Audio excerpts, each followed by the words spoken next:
መዘዝ ተከታታይ ድራማ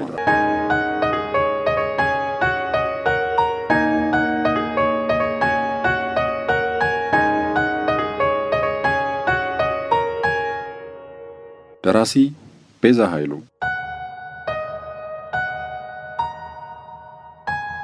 በፖፑሌሽን ሚዲያ ሴንተር ተዘጋጅቶ የቀረበ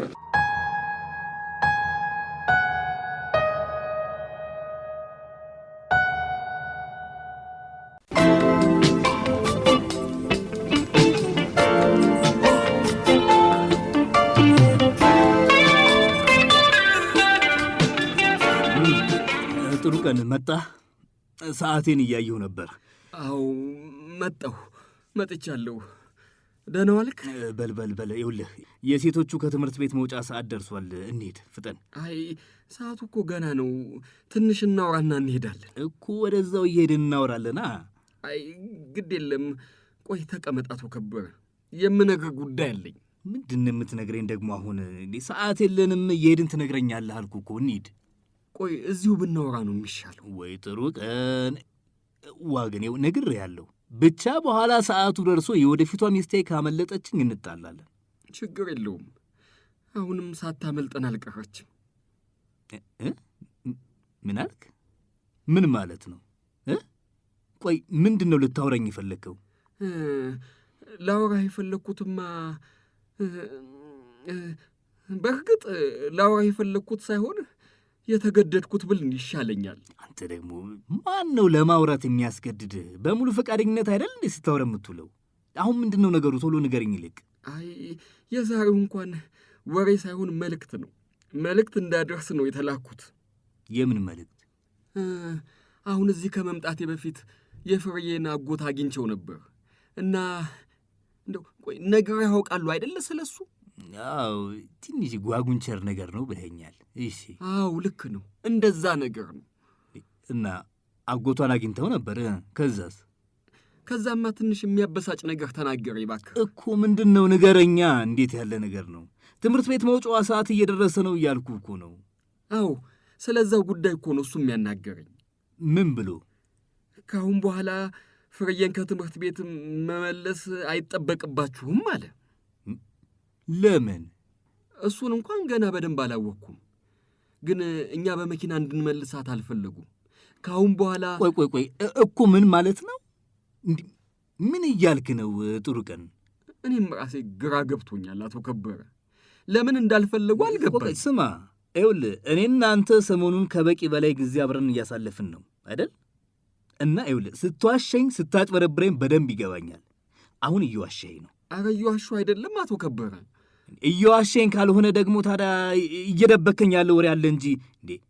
ትላንት ልጅቷን ከትምህርት ቤት መልሱልኝ ብሎ አደራ የሰጠህ አጎት ዛሬ ድንገት ከመሬት ተነስቶ አትመልሷትም ሊል አይችልማ። ምን ማለት ነው? አይ ያው መጀመሪያ እሱ ሳይሆን እናቷ መሰለችኝ የከለከለችው። ምን ብላ? ያው ልጄን አልድርም ብላ መሰለኝ። ማን ጠየቃትና ገና? እኔ ልጅሽን ዳሪልኝ ብዬ ጠይቄያታለሁ? አይ ያው ሽምግልና ልትልክ እንዳሰብክ ጭምጭምታ ምናምን ሰምታ ይሆናል እንግዲህ። እዚህ አካባቢ እንደሆነ እኮ ሲጀመር እናትየዋ እዚህ ጉዳይ ውስጥ ምንም አያገባትም እኮ። ይሄ የእሷ ጉዳይ ሳይሆን የኔና የልጅቷ ጉዳይ ብቻ ነው በቃ። ልጅቷ ደግሞ አሁን እየቀረበችኝና እየለመደችኝ መጣለች። እኔ ግን እንደዛ አልመሰለኝም አቶ ከበረ። እንደዛ አልመሰለኝም ማለት? ይህ ሰውዬ ምኑ ነው እንደዛ ያልመሰለ? እስኪ ንገረኝ። ቆይ ምኑ ነው ማለት? ልጅቷም ፈቃደኛ አልመሰለችኝም። እሷም ካሁን በኋላ በመኪና መሄድ አልፈልግም ብላለች። በእግሯ መሄድ መርጣለች። አጎቷ ነው እንደዛ ያለህ? አዎ ያውን በደንብ አስረግጦ ነው የነገረኝ። ለነገሩ እኔም እኮ መጀመሪያም ነግሬህ ነበር። ልጅቷ በጣም ንቃኛለች ብዬ ነበር። በጣም ከፍተኛ ንቀት ነው ያለባት። በጣም። እሺ ቆይ ተረጋጋ። ቆይ አቶ ከበረ ተረጋጋት በለኝ። አንተው ነህ እስከ ዛሬ ድረስ ተረጋጋ እያልክ ያለሳለስከኝ እንጂ እስካሁን ድረስ ወንድነቴን አሳያት ነበር። አሁንም እኮ ከአሁን በኋላማ በዚህ ጉዳይ ላይ በፍጹም መለሳለስ ብሎ ነገር አይኖርም። እኔ መብቴንና አቅሜን የማውቅ ሰው ነኝ። እንደ ዘመኑ ሰው በትዕግሥት ፍቃዷን ልጠብቅ ብዬ እንጂ ሲነሳብኝ እኔ ከጫካ በላይ አውሬ ልሆን እንደምችል አሳያታለሁ። በፍቃድ እምቢ ያለችውን ትዳር በግዷ ትቀበለዋለች። በቃ እንደዚህ ቀልዳብኝማ አትቀርም።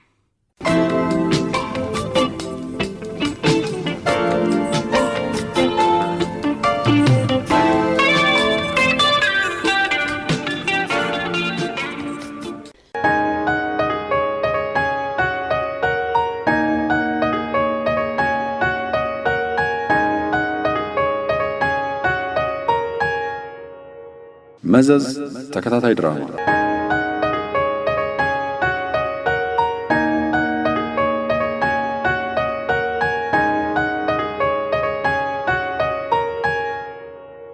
ደራሲ ቤዛ ኃይሉ